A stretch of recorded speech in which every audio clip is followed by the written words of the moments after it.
Ready.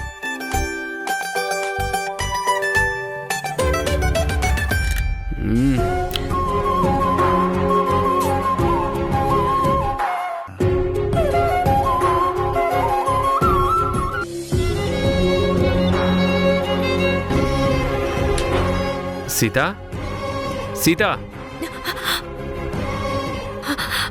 అయ్యో, నిద్ర పట్టేసిందండి. తెలియకుండానే పడుకున్నాను.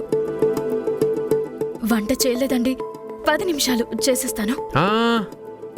నువ్వేం కంగారు పడద్దు, వంట అయిపోయింది. రత్తాలు చేసిందా? కాదు, నేనే చేశాను. మీరా?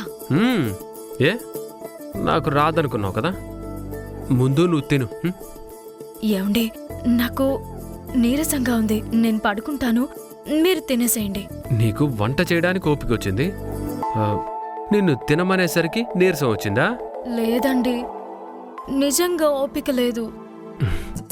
నువ్వు తినద్దు, నేను తినిపిస్తాను. కూర్చో. అయ్యో వద్దండి.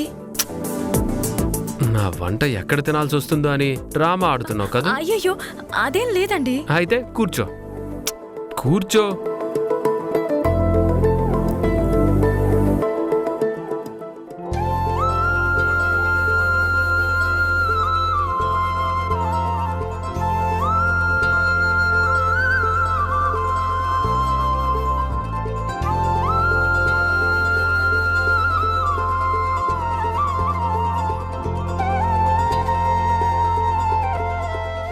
ఏంటండి ఇలా ఉంది?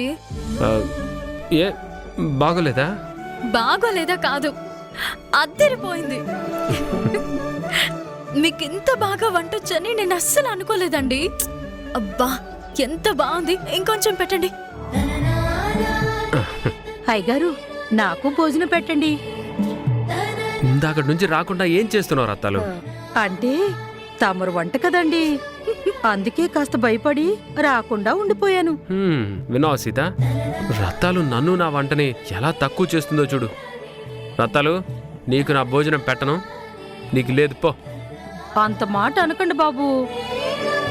మీ వంట బాగున్నదని సీతమ్మ గారు చెప్పినారు కదీటి. నేను ఓ పాలు రుచి చూస్తానండి, కాస్త పెట్టండి. పోనీలేండి, పాపం పెట్టండి. మా సీత చెప్తుంది కాబట్టి సరే అంటున్నాను, తిను. ఇటివు.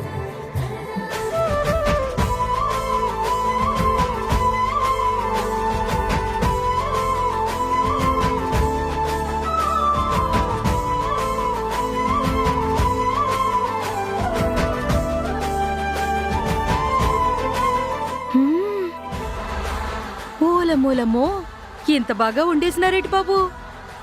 రోజు తమరే వండి పెట్టండి. అవునండి, రోజు మీరే వంట చేయొచ్చు కదా.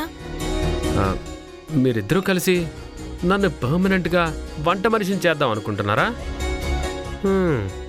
ఏదో నా భార్య ఆకలితో పడుకుందని చేశాను, అలా కుదిరేసింది అంతే.